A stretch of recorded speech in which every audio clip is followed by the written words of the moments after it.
Bonjour la Malbaie et bienvenue dans votre tout nouveau podcast présenté par votre ville et qui répond à vos questions. Aujourd'hui, on est avec Monsieur Bruno Savard du district 1. Si vous voulez vous présenter un peu plus. Bon, moi, comme tu dis, Bruno Savard, je suis natif de Saint-Fidèle. Mes grands-parents sont de Saint-Fidèle, ma paternelle, mes grands-parents maternels sont de Capalaig. Alors, d'où le fait que je fais partie de Capalaig-Saint-Fidèle au niveau du district 1. Mon intérêt était plus à ce niveau-là, même si j'ai pris le mandat des 4 dernières années sur le centre-ville de la Malbaie.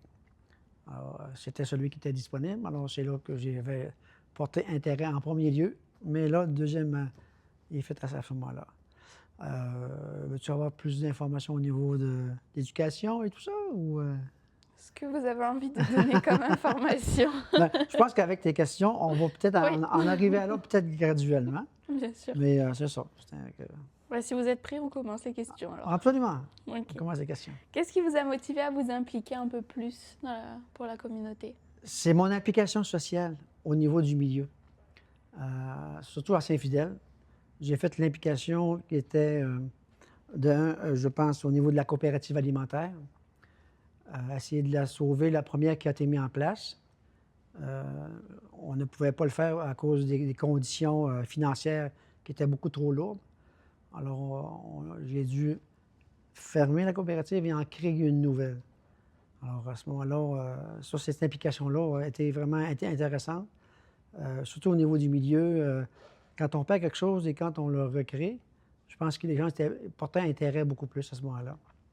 Alors, il y a eu ça, bien sûr, qui a été fait foi de mon implication. Il y a eu aussi, je me suis occupé les 5 dernières années de sa vie, de la RPA, une RPA, une résidence pour personnes âgées à Saint-Fidèle, qui s'appelait Le Petit Bonheur. Ça a été un enrichissement en ce qui me concerne, c'est sûr. C'était les aînés. Alors, tu fais affaire avec des gens, avec les bâtisseurs de la place. Ça a été vraiment intéressant. Ce qui a fait mal au cœur, c'est qu'on la ferme, dû à des implications financières aussi, plus gouvernementales au niveau des exigences qu'il y avait. Dans l'autre application, je suis président aussi de la FADOC de Saint-Fidèle, Mouvement des aînés aussi. Donc ça m'amène aussi à avoir de l'aisance aussi, à voir m'impliquer encore plus là, dans la communauté. Et aussi dans les comités de loisirs à Saint-Fidèle aussi. Alors c'est ça, c'est un peu ça qui a fait que je me suis amené à aller à la plus grande ville, dans le sens pour aider aussi plus au niveau du district à ce moment-là. Et est-ce qu'il y a une valeur que vous voulez mettre en avant pendant votre mandat? La valeur, je pense, c'est, je dirais, l'écoute et la représentativité au niveau des citoyens. Ça, c'est une valeur vraiment que je veux mettre en marche, que j'ai déjà fait quand même quand j'étais au district 3, mais que je vais quand même continuer à faire la progression là, vraiment au district 1. Il y a beaucoup de choses que les gens veulent dire. Alors, je suis là quand même pour l'écouter et de les représenter là, vraiment au sein du conseil. Alors, c'est ça. Et aussi, évidemment, je pense que de former une équipe, ça c'est quelque chose aussi qui est vraiment intéressant là, à ce niveau-là. Est-ce qu'il y a une personne qui vous a inspiré pour vous engager? Une personne, mon père était un ancien conseiller de Saint-Fidèle.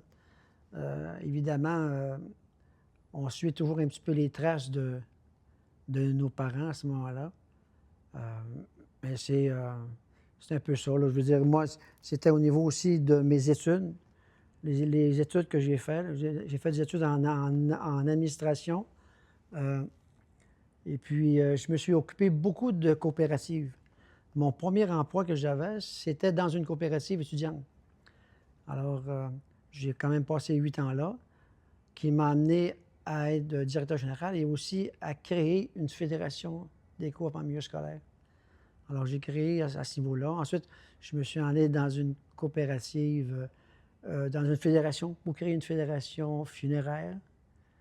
Ensuite, j'ai été directeur de fédération aussi à ce niveau-là. J'ai siégé au sein d'un comité provincial qui s'appelle le Comité des coopératives et des mutuelles du Québec. Alors, toutes les fédérations avaient un siège à ce niveau-là. Alors, le système de coopération, là, vraiment, m'intéressait à ce niveau-là. Ouais. Alors, c'est tous ces gens-là Oui.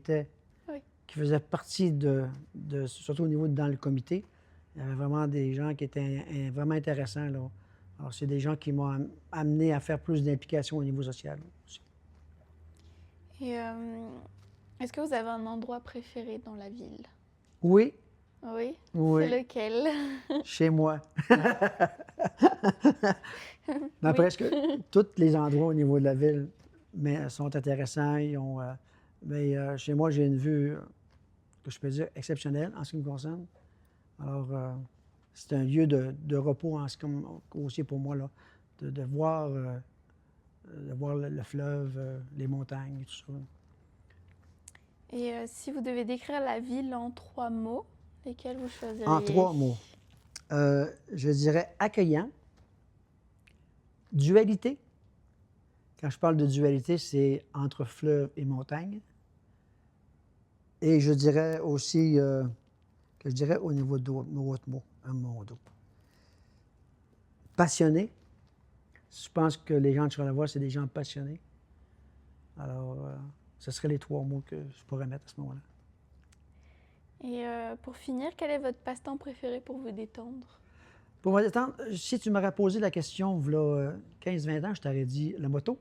J'ai fait de la moto, j'avais un Harley.